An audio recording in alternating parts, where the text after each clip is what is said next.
Tapi herannya kalau buat nyari kesenangan mah waktunya ada aja. Buat nonton dangdut ada waktunya. Buat sedekah nggak punya duit, buat nyawer mah ada yang begitu orang. Ngaji kagak sempet, mancing mah doyan. Ada.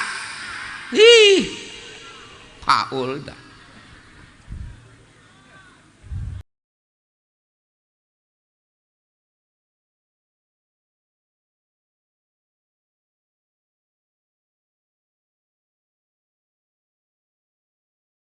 Assalamualaikum warahmatullahi wabarakatuh. Alhamdulillahilladzi amma birahmatihi jami'al ibad wa khassa ahla ta'atihi bil hidayati ila sabilir rasyad. Ashhadu an la ilaha illallah wahdahu la syarikalah syahadatan iddakharaha liyaumil ma'ad.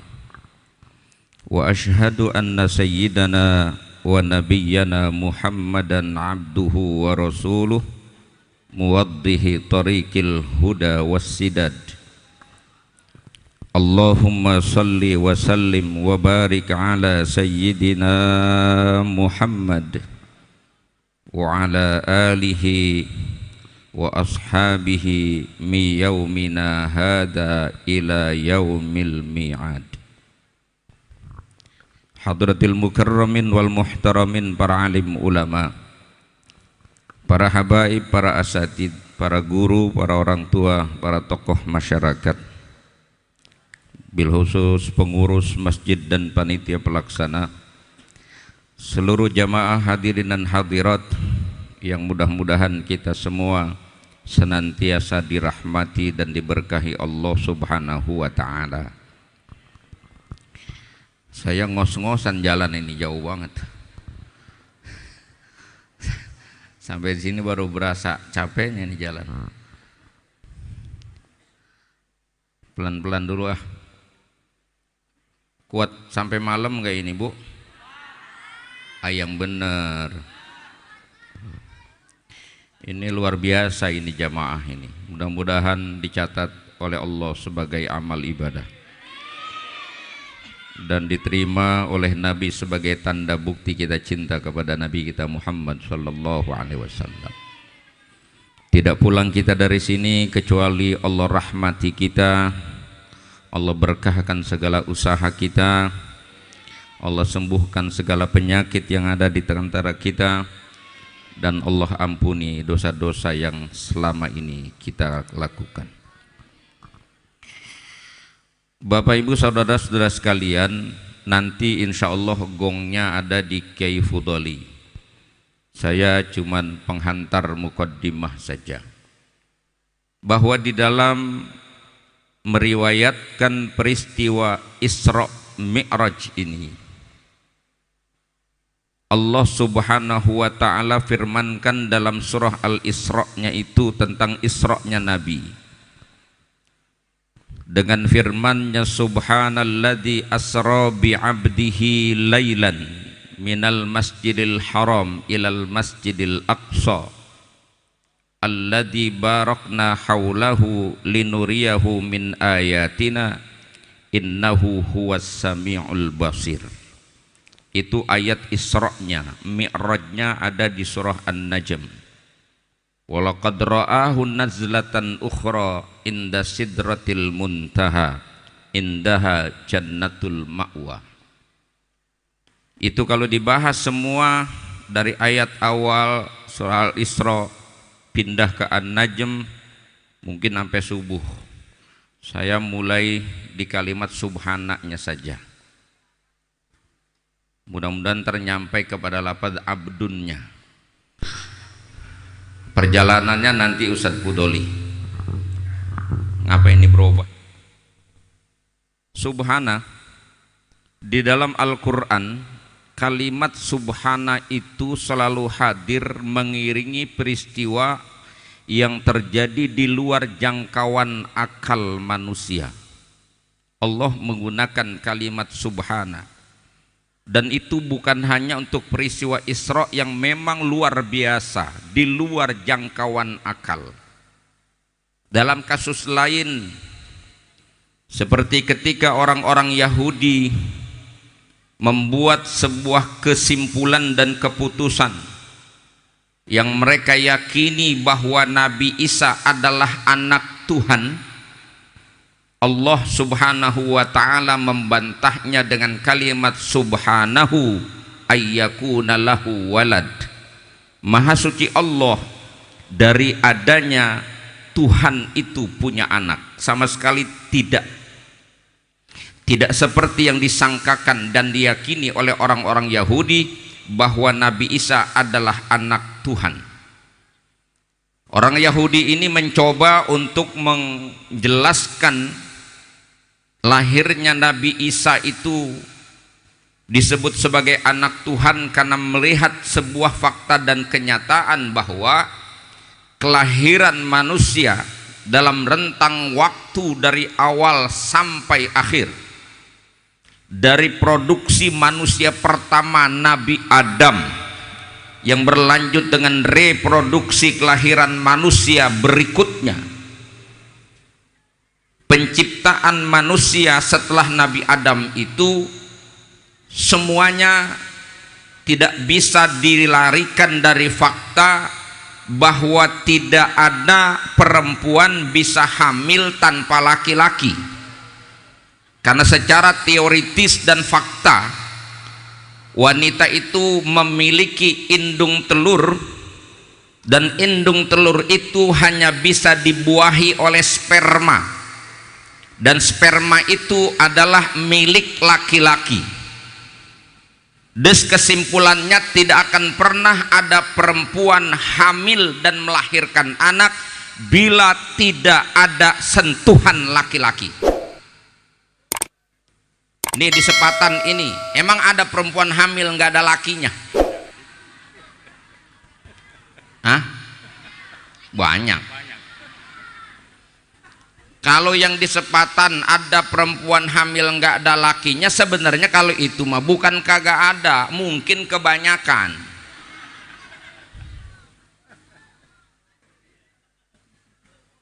Ini beda kasusnya dengan Siti Maryam, dia hamil dan melahirkan anak sama sekali tidak pernah disentuh laki-laki. Maka ketika Jibril mengkhabarkan kepada Siti Maryam bahwa engkau akan mengandung seorang anak dan melahirkan seorang putra, Siti Maryam sendiri kaget dan mengungkapkan alasannya, anna yakunu li waladun walam yamsasni bashar. Bagaimana mungkin saya punya anak padahal saya belum pernah disentuh laki-laki manapun. Karena itu memang fakta. Tapi ternyata memang terjadi, Siti Maryam hamil tanpa ada sentuhan laki-laki, melahirkan seorang anak tanpa ada campur tangan laki-laki. Murni Allah ingin menunjukkan kemahakuasaannya kepada manusia, bahwa regulasi penciptaan dan keteraturan penciptaan yang ada itulah ketetapan Allah. Allah pun kuasa merubah ketetapan itu, karena Allah lah zat yang kuasa mutlak terhadap semesta ini. Untuk menunjukkan kemahakuasaan Allah ini yang kemudian disalahpahami oleh mereka. Mereka menuduh Nabi Isa sebagai anak Tuhan, maka Allah bantah, subhanahu ayyakuna lahu walad. Jadi subhana dalam Al-Quran itu jauh-jauh hari Allah sudah memprediksi bahwa manusia akan membantah itu peristiwa karena di luar jangkauan akal. Tapi bagi orang-orang yang meyakini Allah zat yang maha kuasa, apapun yang terjadi, kalau Allah sudah berkehendak, tidak ada yang bisa membatasi kehendak Allah. Maka orang beriman ketika melihat peristiwa luar biasa walaupun di luar jangkauan akal, itu akan menambah iman dan keyakinan mereka. Termasuk yang ada di sini, mudah-mudahan semakin kuat iman kita. Dan iman bukan cuma sekedar ngomong, iman. Tanya iman itu apa? Si iman. Iman artinya percaya. Kalau tibang percaya doang, ya semua orang apa aja yang dia lihat fakta, ya dia bisa percaya. Tapi masalahnya yakin gak dengan iman kita? Itu yang memberi perkuat adalah keyakinan kita. Pada akhirnya nanti iman itu bisa dibuktikan kualitas iman kita sejauh mana kemudian kita ini tunduk kepada zat yang kita akui punya kuasa yang tak terbatas itu, yaitu Allah Subhanahu wa ta'ala. Dan orang-orang yang memposisikan dirinya sebagai hamba Tuhan, orang-orang yang mau tunduk kepada aturan Tuhan, orang-orang yang mau hidup di atas jalan Tuhan, itulah dia yang bisa disebut sebagai hamba Tuhan, atau bahasa Arabnya Abdullah.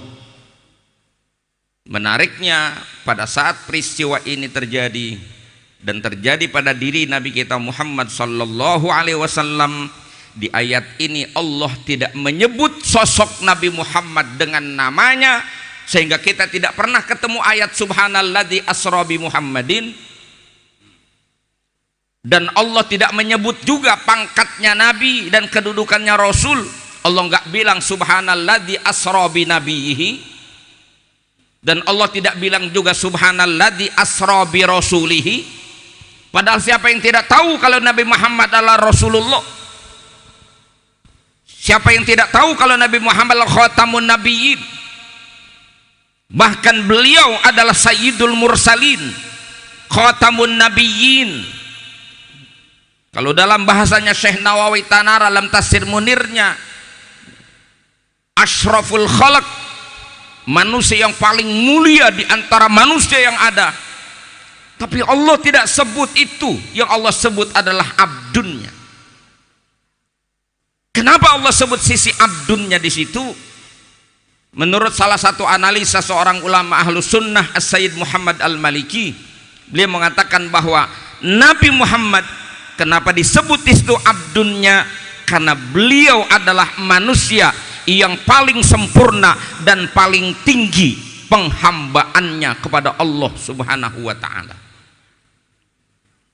Dan Nabi Muhammad di Isra Mi'rajkan karena beliau telah mencapai kesempurnaan kehambaan kepada Allah. Maka nanti turunan berikutnya, siapapun di antara umatnya ini yang mengaku sebagai umatnya, yang percaya dengan ajarannya, lalu benar-benar berusaha menjadi hamba Allah dan berhasil mengambil posisi dirinya sebagai hamba Allah, dia akan dimuliakan dan diangkat derajatnya setinggi-tingginya oleh Allah Subhanahu wa ta'ala. Ini yang harus kita upayakan sekarang, Pak. Bu gerimis nih, baru mau ngegas ini. Ya, ini hamba Allah bukan ini? Ini hamba Allah bukan ini? Alhamdulillah ngakunya mah. Kalau yang ngaji begini, alhamdulillah emang kayak orang bener semua. Hamba Allah. Tapi kadang-kala kita ngaku diri kita hamba Allah, tapi bandelnya luar biasa. Ngaku mah hamba Allah, yang namanya hamba Allah itu namanya hamba dengan Tuhan. Itu enggak ada yang namanya bantahan. Hamba itu harus tunduk kepada Tuhannya. Makanya siapapun yang benar-benar imtithal li awamirihi dan ijtinab li nawahihi, itu baru dia benar-benar hamba Allah. Mudah-mudahan kita sampai nanti pada akhirnya Allah akui kita sebagai hambanya. Tapi mesti bersungguh-sungguh, nggak gampang untuk membuktikan diri kita benar-benar hamba Allah. Al-Imam Al-Ghazali mengatakan bahwa ada 4 awaik, ada 4 yang akan merintangi kita untuk bisa menjadi hamba Allah. Yang pertama adalah ad-dunia. Dunia dengan segala daya tariknya seringkali membuat manusia tergelincir dari jalan yang benar untuk sampai kepada dirinya sebagai hamba Allah. Yang kedua, an-nafsu, nafsunya yang sering menggelora dan sering bertentangan, kontraproduktif dengan kebenaran agama yang sudah diyakininya. Yang ketiga, al-khalqu, pergaulan hidupnya. Dan yang keempat, asyaitanu, syaitan. Dia tidak akan pernah berhenti menghalangi kita dari jalan Allah, karena dia sudah berjanji kepada Allah dan sudah bersumpah, la'uwiyannahum ajmain, pasti akan aku sesatkan mereka semuanya, kata setan. Dan Allah izinkan setan untuk menggoda kita. Tapi setan akui illa ibadaka minhumul mukhlasin, kecuali hambamu yang mukhlas, yang sudah benar-benar berusaha memurnikan tauhid dan keimanannya, memurnikan penghambaannya, mengikhlaskan amal ibadahnya. Allah taikan dia menjadi mukhlas, orang-orang yang dijaga keikhlasannya oleh Allah Subhanahu wa ta'ala. Ini 4 itu penghalangnya itu. Makanya kalau kita bicara pergaulan, hati-hati dalam bergaul. Salah kita bergaul, bisa salah kita jadi manusia. Setinggi apapun ilmu kita, salah pergaulan, bisa salah langkah kita. Betul? Dalam teori sosiologi, interaksi itu membentuk karakter dan perilaku manusia. Maka bergaulah dengan orang baik supaya kita jadi orang baik. Allah pesankan di Quran, ya ayyuhalladzina amanu, wahai orang-orang yang beriman, ittaqullah, berusahalah kamu menjadi orang-orang yang bertakwa kepada Allah. Terus saja, jangan pernah berhenti, ikhtiar dan usaha serius menjadi orang-orang bertakwa. Dan Allah tahu takwa kita naik turun, maka itu Allah perintah kepada kita, wakunu ma'as sadiqin, hiduplah kamu bersama orang-orang yang telah membuktikan kebenaran iman mereka. Siapa mereka? Di ayat lain Allah firmankan, innamal mu'minuna alladina amanu billahi wa rasulihi thumma lam yartabu. Sesungguhnya orang-orang beriman itu adalah orang yang benar-benar iman kepada Allah dan Rasulnya, kemudian tidak ada unsur keraguan di dalam imannya. Wajahadu bi amwalihim wa anfusihim fi sabilillah, dan mereka membuktikan imannya yang tidak ada ragu itu dengan berjuang, berkorban di jalan Allah. Bi amwalihim wa anfusihim, dengan harta benda dan jiwa raga mereka. Ulaika humus shadiqun, itulah mereka orang-orang yang telah membuktikan kebenaran iman mereka. Secara singkat, siapa mereka? Jadi maksud orang yang harus kita gauli dan kita dekat dengan mereka adalah al-ulama, al-amilin, was-salihin, yaitu para ulama-ulama yang mengamalkan ilmu mereka dan orang-orang soleh yang mereka dekat dengan Allah. Jangan jauh diri kita dari mereka. Kenal dengan semua orang di kolong langit ini silahkan, tapi membersamai orang-orang harus kita pilah dan kita pilih siapa yang bisa menuntun kita ke jalan Allah Subhanahu wa ta'ala. Speakernya putus. Terus ini kita sadar kita ini orang awam, kita nggak pinter-pinter banget sama agama, maka kudu begaul sama orang yang alim, yang ngerti dan paham dengan agama. Untungnya apa? Kalau kita tidak tahu, kita mudah bisa bertanya. Kalau kita salah, kita akan diingatkan oleh mereka. Udah tahu awam, udah tahu bodoh dalam agama, nggak terlalu paham agama, tapi nggak pernah dekat dengan orang alim, gaulnya sama orang bodoh juga. Udah tahu bodoh, bergaul sama orang tolol, bego bareng kita. Nih kita orang-orang yang ibadahnya masih ayang-ayangan. Tahu ayang-ayangan? Kalau Ramadan semangat mah kenceng banget, munggahan segala pantau dibeli persiapan buat puasa. Musola dipasangin tenda buat sholat taraweh. Dapat aja 3 hari sepi musolanya. Ayang-ayangan. Kita yang masih malas sama ibadah, jangan dekat sama orang yang malas juga. Salah buatannya, sama-sama lalai urusannya. Pergi ke Bandung sama-sama malas, nggak doyan ibadah, sama-sama sama orang malas. Mampirnya cuman buat gegaras, buat sholat nggak bakalan mampir. Giran perut lapar, mampir ke warung. Giran sholat, bilang ntar keburu. Padahal makan juga keburu di sana. Kenapa giliran makan kudu berhenti di rumah makan? Giliran sholat bilang tentar keburu di rumah. Itu kan otak gegaras namanya. Betul? Jangan salah bergaul. Maka Imam Ibnu Athaillah itu terkenal sekali kalamnya itu. La tashab man la yunhiduka haluhu wa la yadulluka 'ala Allahi maqalu. Jangan kau membersamai orang-orang yang karakternya, kelakuannya tidak membangkitkan gairahmu untuk ibadah kepada Allah. Dan jangan kau membersamai orang-orang yang ucapannya tidak menuntunmu ke jalan Allah. Artinya gaulilah orang-orang alim, gaulilah orang-orang soleh. Untuk upaya kita supaya kita bisa mencapai derajat kehambaan kita. Yang kedua urusan nafsu, urusin dewek dah. Ente tahu mana yang benar, mana yang kagak.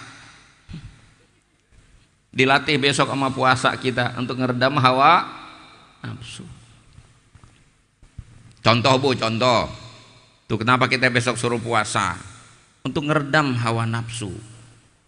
Kita waktu lagi puasa, dari mulai terbit matahari sampai tenggelam, makanan yang ada di rumah kita sebenarnya punya kita yang sebenarnya halal kita makan. Tapi dari mulai terbit matahari sampai tenggelam nggak boleh kita sentuh, nggak boleh kita makan, padahal punya kita. Urusan nafsu, kita nafsu juga sama makanan yang ada di situ. Apalagi kalau puasa ada gelas kayak begini ini, waduh ngiler jam 1 siang, tapi haram kita makan. Allah sedang didik kita untuk menata diri, untuk kita tidak menjadi orang-orang yang rakus dalam hidup, mengendalikan nafsu kita.